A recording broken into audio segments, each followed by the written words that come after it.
Nous sommes au début de la mise en œuvre de ces programmes. Nous n'avons pas fait encore une évaluation pour vous donner vraiment des chiffres. Mais nous avons des programmes très ambitieux, non seulement au niveau de nos États, mais également au niveau de la région avec ce programme de recherche, mais également un programme spécialement dédié à la santé de la mère, de l'enfant, de l'adolescent et des jeunes.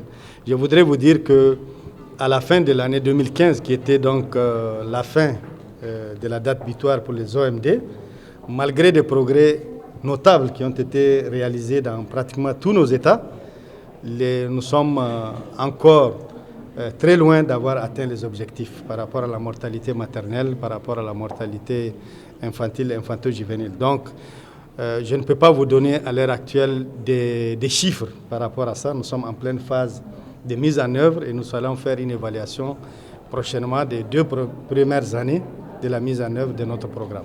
Nous avons un plan pour la lutte contre les maladies non transmissibles. Comme vous le savez maintenant, les maladies cardiovasculaires, le diabète, l'hypertension constituent des véritables problèmes de santé publique. Nous avons également un plan par rapport à la lutte contre les épidémies.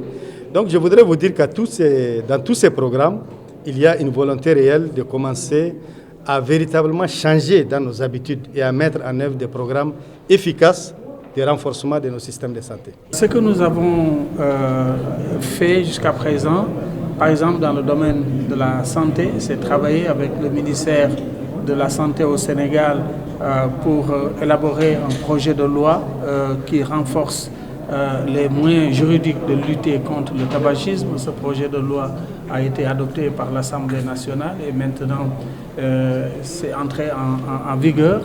Et Madame la ministre de la Santé est en train, avec ses experts, de travailler à la définition de ces nouveaux moyens qui vont être mis en œuvre pour rendre l'application de cette loi effective.